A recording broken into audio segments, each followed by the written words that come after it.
Hello friends, मैं हूं सोहन सिंह सारंगदेव। स्वागत करता हूं आप सभी का आपके अपने चैनल सोशल विजडम JBN पर। लंबे समय के बाद आज फिर हमारी मुलाकात हुई है एक नए वीडियो के साथ। और आज के इस वीडियो में हम लोग क्लास 10th की इकोनॉमिक्स का जो फर्स्ट चैप्टर है डेवलपमेंट, उसमें क्या क्या पढ़ने वाले हैं, कौन कौन से टॉपिक्स रहेंगे, वो अपन इस वीडियो में इंक्लूड करेंगे। डेवलपमेंट चैप्टर में हमारा जो फर्स्ट टॉपिक रहेगा वो होगा व्हाट इज डेवलपमेंट।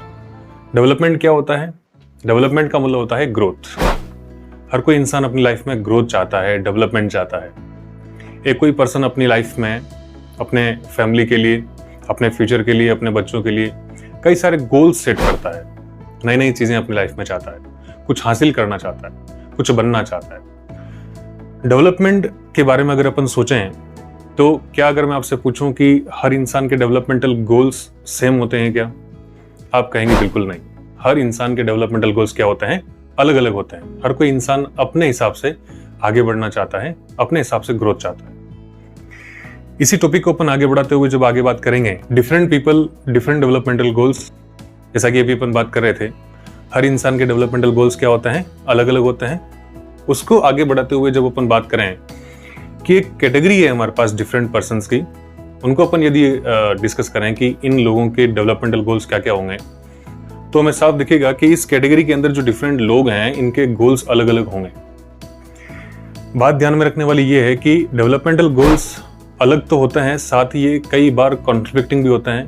कॉन्फ्लिक्टिंग होने के साथ साथ डिस्ट्रक्टिव भी हो सकते हैं। कैसे? जैसे अपन बात करते हैं, कोई इंडस्ट्रियलिस्ट है, वो अपनी फैक्ट्री में, इंडस्ट्री में क्या चाहता है? ज्यादा से ज्यादा इलेक्ट्रिसिटी सप्लाई चाहता है। तो इसके लिए क्या करना पड़ेगा? ज्यादा से ज्यादा डैम्स बनाने पड़ेंगे, और जहां डैम्स बनते हैं वहां पर लोकल कम्युनिटी को डिस्प्लेस करना होता है। तो यहां पर देखिए, इंडस्ट्रियलिस्ट का डेवलपमेंटल गोल क्या हुआ? मोर इलेक्ट्रिसिटी फॉर हिज और हर इंडस्ट्री और फैक्ट्री।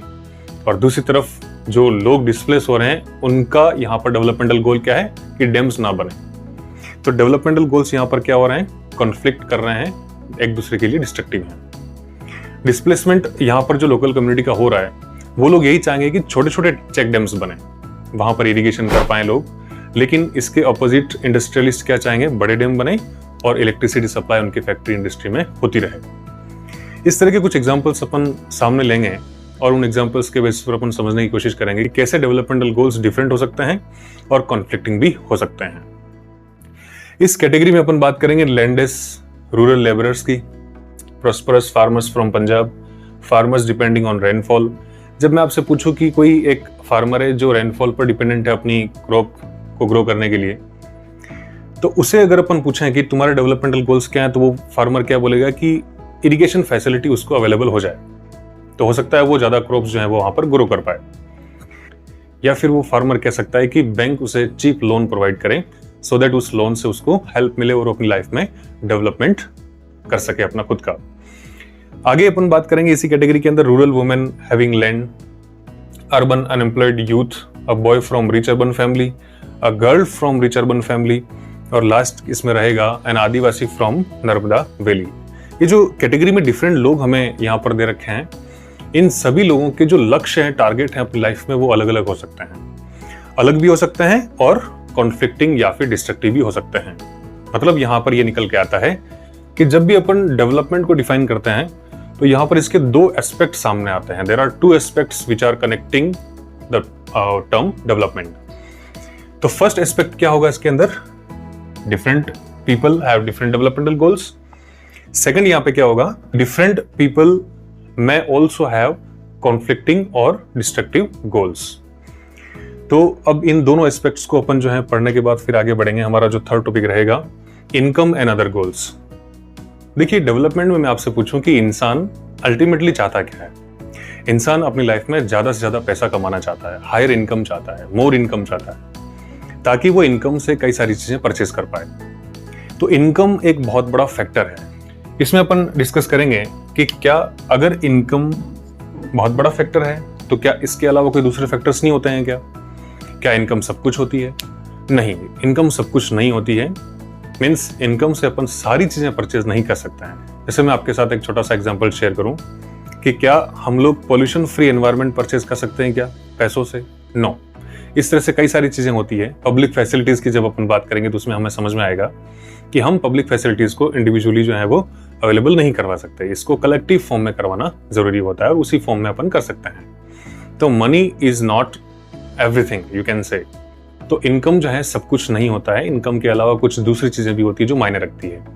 हमें लाइफ में इनकम के अलावा बाकी सारी चीजें क्या चाहिए होती है। तो इसमें अदर गोल्स में अपन वही डिस्कस करेंगे।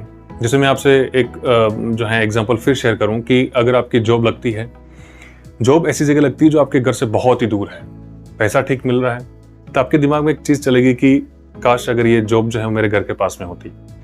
चलिए मान लेते हैं कि ये जॉब आपके घर के पास में है, पैसा भी ठीक मिल रहा है, लेकिन एक यहाँ पर सिचुएशन और बनती है कि आपको अपनी जॉब से कभी भी निकाला जा सकता है। फिर दिमाग में आएगा कि पैसा भी मिल रहा है, घर के पास में भी है, लेकिन सेंस ऑफ सिक्योरिटी नहीं है। फिर एक समस्या आ जाएगी सामने। मतलब ये हुआ कि यहाँ पर कई सारी चीजें होती है रैदर देन इनकम जो बहुत जरूरी होती है हमारी लाइफ में, वो अपन यहाँ पर डिस्कस करेंगे। इसके बाद अपन बात करेंगे नेशनल डेवलपमेंट को लेके। देखिए, जब अपन इंडिविजुअल डेवलपमेंट की बात करते हैं तो नेशनल डेवलपमेंट की बात भी हमें करनी होगी। नेशनल डेवलपमेंट के मामले में भी वही दो चीजें सामने आएगी। नेशनल डेवलपमेंट को लेके हर इंसान के मन में भी अलग अलग नोशंस, अलग अलग विचार हो सकते हैं। ये जो नोशंस हैं, विचार हैं, थॉट्स हैं, नेशन के डेवलपमेंट को लेके कॉन्फ्लिक्टिंग भी हो सकते हैं, डिस्ट्रक्टिव भी हो सकते हैं और डिफरेंट तो होते ही हैं। एक सोल्जर से अगर अपन पूछें कि वो अपने देश के लिए क्या चाहता है या फिर एक देश के डेवलपमेंट के लिए क्या चाहता है, तो सोल्जर अपने नजरिए से उस देश के डेवलपमेंट के बारे में अपने गोल्स बताएगा। अगर आप फार्मर से पूछेंगे तो फार्मर्स अपने देश के डेवलपमेंट को लेके, देश के विकास को लेके वो अपनी अलग चीजें बताएगा। हो सकता है वो फार्मर ये बता दे कि गवर्नमेंट हमें एमएसपी को बढ़ा कर देवे, उसको मिनिमम सपोर्ट प्राइस जो मिले वो क्या मिले, ज्यादा मिले। उस तरह से उसको इरिगेशन फैसिलिटीज जो है गवर्नमेंट मुहैया करवाए, चीप लोन्स उसको मुहैया करवाए, इस तरह की चीजें फार्मर बोल सकता है। जब आप किसी डॉक्टर से पूछते हैं तो डॉक्टर के नेशन को लेकर डेवलपमेंटल जो गोल्स होंगे वो पूरे अलग होंगे। इस तरह से आप स्टूडेंट्स से पूछें, टीचर्स से पूछें, किसी वर्कर से पूछें, तो हर इंसान के नेशन के डेवलपमेंट को लेके गोल्स अलग अलग होंगे। कॉन्फ्लिक्टिंग भी हो सकते हैं और डिस्ट्रक्टिव भी हो सकते हैं। यहाँ पर कॉन्फ्लिक्टिंग और डिस्ट्रक्टिव का एक एग्जांपल मैंने आपको थोड़ी देर पहले दिया था। इसमें एक तरफ इंडस्ट्रियलिस्ट और दूसरी तरफ लोकल कम्युनिटी जिनको डिस्प्लेस होना है। इसके अलावा भी अपन कुछ एग्जांपल्स यहाँ पर इंक्लूड करेंगे, जैसे कि इसमें हम लोग आइवरी कोस्ट का एग्जांपल इंक्लूड करेंगे। आइवरी कोस्ट एक कंट्री है वेस्ट अफ्रीका में और यहाँ पर एक अबिजान सिटी है, उसको लेकर यहाँ पर एक एग्जाम्पल दे रखा है, उसको अपन डिटेल से देखेंगे। इसी के साथ अपन यहाँ पर स्लम एरियाज जो कि हाई टावरिंग बिल्डिंग या फिर मल्टी स्टोरेड बिल्डिंग के आसपास के जो स्लम एरियाज हैं उनके बारे में अपन बात करेंगे कि दोनों ही ग्रुप के जो डेवलपमेंटल गोल्स होंगे लोगों के वो क्या होंगे, अलग अलग हो सकते हैं और कॉन्फ्लिक्टिंग भी हो सकते हैं। ये अपन बात करेंगे इसमें। नेक्स्ट हमारा जो टॉपिक रहेगा वो है कंपेरिजन ऑफ डिफरेंट कंट्रीज और स्टेट्स। देखिए, जब अपन कंट्री के डेवलपमेंट की बात करते हैं, हमारे स्टेट के डेवलपमेंट की बात करते हैं, तो अगर कोई स्टेट या फिर कंट्री डेवलप हो रही है तो हमें कंपैरिजन करना बहुत जरूरी होता है कि हम बाकी कंट्रीज से या फिर बाकी स्टेट से कितना पीछे हैं और कितना आगे हैं। इससे होता क्या है, हम हमारे फ्यूचर में हमारे डेवलपमेंटल प्लान्स को, गोल्स को सेट कर सकते हैं और उसके हिसाब से अपन काम कर सकते हैं। हमारी कंट्री पिछले 50 साल में कितना डेवलप हुई है, 50 साल पहले हम कहाँ थे हर मामले में और आज हम कहाँ हैं हर मामले में, ये बात हमें कब पता पड़ेगी, जब अपन कंपेयर करेंगे। हमारी खुद की सिचुएशन से हम कंपेयर करेंगे और दूसरी कंट्री की सिचुएशन से भी अपन कंपेयर करेंगे। रही बात ये कि कंपैरिजन करेंगे कैसे। कंपैरिजन करने के लिए जो सबसे फंडामेंटल चीज जो है हमारे पास में वो है इनकम, टोटल इनकम। तो अब ये टोटल इनकम क्या होता है? टोटल इनकम यहाँ पर कंट्री की जो वर्किंग पॉपुलेशन है उसके द्वारा अर्न की गई इनकम को शो करता है। यहाँ पर अपन बात करें कि क्या कंट्री की टोटल इनकम लेने से क्या कोई समस्या तो नहीं है?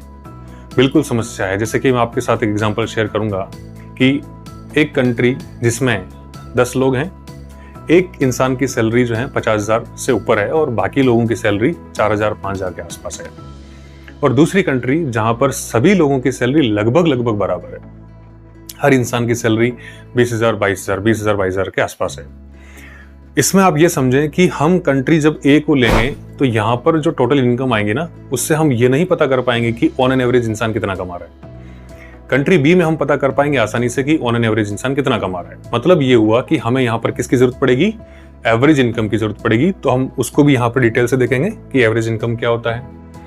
एवरेज इनकम को ही अपन पर कैपिटा इनकम बोलते हैं तो समझने वाली बात यह होगी कि ये पर कैपिटा इनकम आता कैसे है। इसका फॉर्मूला है, बड़ा सिंपल है, इसको अपन डिटेल से देखेंगे और फिर उसके बाद अपन बात करेंगे कि world development report, world bank different countries को इनकम के बेसिस पर या फिर पर कैपिटा इनकम के बेसिस पर कंपेयर करता है। यहां पर वर्ल्ड बैंक ने 3 कैटेगरी बनाई है डिफरेंट कंट्रीज की इनकम के बेसिस पर। मैं जब भी इनकम बोलूं तब आप ये समझें कि मैं पर कैपिटा इनकम की बात कर रहा हूं। तो पर कैपिटा इनकम के बेसिस पर डिफरेंट कंट्रीज को यहां पर कैटेगराइज कर रखा है। फर्स्ट कैटेगरी इसमें रिच कंट्रीज की आती है, डेवलप्ड कंट्री आप कह सकते हैं। इसमें सेकंड कैटेगरी जो है वो लो इनकम कंट्रीज की है और इसमें थर्ड कैटेगरी आती है लो मिडिल इनकम कंट्रीज। इन तीनों को अपन बात करेंगे, डिफरेंट डेटा के साथ अपन बात करेंगे पर कैपिटा इनकम के साथ में। नेक्स्ट जो अपन बात करेंगे इसमें हमारा टॉपिक रहेगा इनकम एंड अदर क्राइटेरिया। देखिए, जब अपन डिफरेंट कंट्रीज को, डिफरेंट स्टेट्स को जब कंपेयर करें ना, तो इनकम सब कुछ नहीं होता है। इनकम एक इंपॉर्टेंट फैक्टर है बट ये सब कुछ नहीं है। यहाँ जब अपन इस टॉपिक को पढ़ेंगे तो उसमें आपको क्लियर समझ में आएगा कि अगर कोई स्टेट पर कैपिटा इनकम के मामले में किसी दूसरे स्टेट से एडवांस है बट बाकी चीज़ों में वो पिछड़ रहा है, तो वहाँ पर जो है हम ये क्लियर कर पाएंगे कि इनकम जो है वो सब कुछ नहीं होता है। इनकम के अलावा बाकी सारी चीज़ें मायने रखती हैं। कौन सी चीज़ें मायने रखती है? तो फिलहाल अपन यहाँ पर इनकम को मिलाकर 3 चीज़ों के ऊपर बात करेंगे। फर्स्ट हमारा क्या रहेगा? Income itself. नंबर सेकंड पे अपन बात करेंगे इसमें हेल्थ केयर। नंबर थर्ड होगा हमारा एजुकेशन। तो 3 इंडिकेटर हैं, 3 फैक्टर्स हैं या फिर 3 बेसिस हैं जिसके ऊपर अपन क्या कर सकते हैं, डिफरेंट कंट्रीज को कंपेयर कर सकते हैं या फिर डिफरेंट स्टेट्स को कंपेयर कर सकते हैं। अब देखिए, हेल्थ को इंडिकेट करने वाले जो इंडिकेटर्स होते हैं वो क्या क्या होते हैं? Life expectancy, IMR। और अगर मैं बात करूं एजुकेशन की, तो एजुकेशन को इंडिकेट करने वाले जो इंडिकेटर्स होते हैं वो कौन से होते हैं? Literacy rate and net attendance ratio. हम इन तीनों चारों टर्म्स को डिटेल से देखेंगे, इनको एक्सप्लेन करेंगे, अपन समझने की कोशिश करेंगे और मुझे विश्वास है कि मैं आपको अच्छे से समझाऊंगा। नेक्स्ट जो है अपन बात करेंगे इसके अंदर पब्लिक फैसिलिटीज। देखिए, पब्लिक फैसिलिटीज से हम क्या समझते हैं? प्रीवियस क्लासों में जैसे आपने पढ़ा होगा, सुना होगा कि किसी फैसिलिटी आगे अगर पब्लिक लग जाए, इसका मतलब ये हुआ कि वो गवर्नमेंट जो है वो पब्लिक से टैक्स कलेक्ट करके सर्विसेज लोगों को प्रोवाइड कर रही है। जैसे पब्लिक फैसिलिटीज में अपन बात करते हैं education, health care, electricity, road construction, water facility और सैनिटेशन, इसमें अपन इंक्लूड कर सकते हैं। बहुत सारी फैसिलिटीज होती हैं। तो ये फैसिलिटीज लोगों तक पहुंचाने का काम जो है वो गवर्नमेंट का होता है, अफोर्डेबल प्राइस पर। ये बड़ी इंपॉर्टेंट बात है यहाँ पर। इसमें और भी कई सारी चीजें अपन इंक्लूड करेंगे नेक्स्ट जब अपन इस टॉपिक को डिस्कस करेंगे। हमारा जो नेक्स्ट टॉपिक रहेगा वो है BMI। देखिए, BMI क्या होता है? देखिए, BMI का मतलब होता है body mass index. Nutritional scientist इस टर्म को यूज करते हैं। दरअसल BMI से अपन ये कह सकते हैं कि कोई पर्सन जो है वो अंडरवेट है या फिर ओवरवेट है। अंडरवेट का मतलब आप उसको अंडरनरिश्ड कह सकते हैं और या फिर वो नॉर्मल रेंज में आता है। BMI से हम ये पता कर सकते हैं कि आप किस कैटेगरी में हैं, है ना। अपन आगे बात करेंगे इसमें, इसको डिटेल से देखेंगे। BMI का एक फॉर्मूला है, बहुत इजी फॉर्मूला है, इसको भी अपन बात करेंगे इसमें जब भी अपन डिस्कस करेंगे। नेक्स्ट हमारा जो टॉपिक होगा वो होगा human development report. Human development report में एक इंडेक्स है, ह्यूमन डेवलपमेंट इंडेक्स, और इस इंडेक्स में डिफरेंट कंट्रीज को रैंकिंग दी जाती है और रैंकिंग जो है वो 3 बेसिस पर होती है, education, health care and income. तो इन तीनों बेसिस पर डिफरेंट कंट्रीज को कंपेयर किया जाता है या फिर रैंकिंग दी जाती है। रैंकिंग से आप पता कर सकते हैं कि आपकी कंट्री जो है दूसरी कंट्री से कितना पीछे या फिर आगे है। आगे अपन बात करेंगे जो हमारा लास्ट टॉपिक रहेगा यहाँ पर, सस्टेनेबिलिटी ऑफ डेवलपमेंट। देखिए, जब अपन डेवलपमेंट को डिस्कस करें तो हमारे दिमाग में आएगा कि क्या जो कंट्रीज डेवलप हो चुकी है उनको अब अपनी डेवलपमेंटल प्रोसेस बंद कर देनी चाहिए, क्या अब उनको डेवलप नहीं होना चाहिए? तो कौन मना करेगा इसमें या फिर कौन ना कहेगा? सब लोग यही कहेंगे या फिर सारी कंट्रीज यही कहेगी कि नहीं, डेवलपमेंट की जो प्रोसेस है वो हमेशा चलती रहनी चाहिए। लेकिन कुछ साइंटिस्ट हमें वार्न कर रहे हैं, ये कह रहे हैं कि जिस रेट से दुनिया या फिर कंट्रीज डेवलप हो रही है वो रेट बड़ी डेंजरस है, हार्मफुल है। मतलब ये हुआ कि कोई भी कंट्री, कोई भी पर्सन जब डेवलप होता है या फिर अपने आप को डेवलप करता है तो वो नेचुरल रिसोर्सेज को यूज करता है। जैसे हमारी कंट्री डेवलप हो रही है तो नेचुरल रिसोर्सेज को यूज करके हो रही है। अब बात यह है कि कोई कंट्री नेचुरल रिसोर्सेज को किस रेट से यूज कर रही है, कंज्यूम कर रही है या फिर एक्सप्लॉइट कर रही है। जैसे हमारी कंट्री या फिर कोई दूसरी कंट्री मान लें आप, अगर उसके नेचुरल रिसोर्सेज को यूज करने की या फिर कंज्यूम करने की रेट बहुत ज्यादा है और उन रिसोर्सेज का, नेचुरल रिसोर्सेज के रिप्लेनिश होने की रेट बहुत ही कम है, मतलब सीधा है कि rate of consumption is more than rate of replenishment, तो फिर यहां पर एक रिजल्ट निकलता है, वो ये है एग्जॉशन ऑफ नेचुरल रिसोर्सेज। जो लिमिटेड नेचुरल रिसोर्सेज हैं और पर्टिकुलरली अपन बात करें तो जो नॉन रिन्यूएबल रिसोर्सेज हैं वो आपके एक दिन जो है वो समाप्त होने वाले हैं या फिर एग्जॉस्ट होने वाले हैं। तो नेचुरल रिसोर्सेज बहुत ही इंपॉर्टेंट होते हैं किसी भी कंट्री के लिए, डेवलपमेंट के लिए।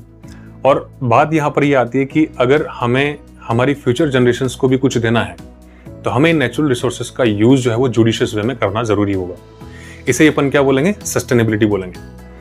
मतलब सीधा सही इसमें स्टेटमेंट, बहुत शानदार स्टेटमेंट इसमें दे रखा है कि we have not inherited this world from our forefathers, we have borrowed it from our future generations.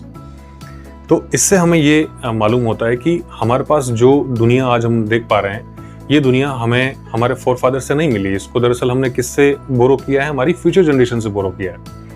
मतलब ये हुआ कि इसको हमें नुकसान पहुंचाकर हमें फ्यूचर जनरेशंस को नहीं देना, इसको अपन इंप्रूव करके और फिर आगे अपन इसको हैंड ओवर करेंगे, तभी तो एक बेटर लाइफ अपन क्रिएट कर सकते हैं इस अर्थ के ऊपर। तो सस्टेनेबिलिटी बहुत जरूरी है। इसको देखने के लिए दो एग्जाम्पल अपन इंक्लूड करेंगे। फर्स्ट वाटर रिसोर्सेज का होगा जो अपन इंडिया से संबंधित बात करेंगे। दूसरा एग्जाम्पल इसमें क्रूड ऑयल की बात करेंगे जो कि एक नॉन रिन्यूएबल रिसोर्स है। उसमें अपन बात करेंगे कि डिफरेंट कंट्रीज में या फिर रीजन में जो रिजर्व्स हैं क्रूड ऑयल के वो कितने हैं और कितने साल तक चलने वाले हैं। और इसमें हम ये सीख पाएंगे कि हमें सस्टेनेबिलिटी भी रखना बहुत ज़रूरी है, किसमें, डेवलपमेंट के मामले में। इस तरह से हमारा पूरा चैप्टर कंप्लीट होगा। तो उम्मीद करता हूँ आप सभी से कि जो इस चैप्टर में अपन डिस्कस करने वाले हैं डिफरेंट टॉपिक्स को, वो आज आपको समझ में आए होंगे। तो दोस्तों आज के लिए इतना ही। इस वीडियो को अंत तक देखने के लिए थैंक यू वेरी मच। और इस वीडियो को लाइक कीजिए, इस वीडियो को अपने दोस्तों के साथ शेयर कीजिए और ये वीडियो आपको कैसा लगा कमेंट करके जरूर बताएं। अगर आपने इस चैनल को सब्सक्राइब नहीं किया है तो please subscribe this channel. Thank you very much, take care, bye bye.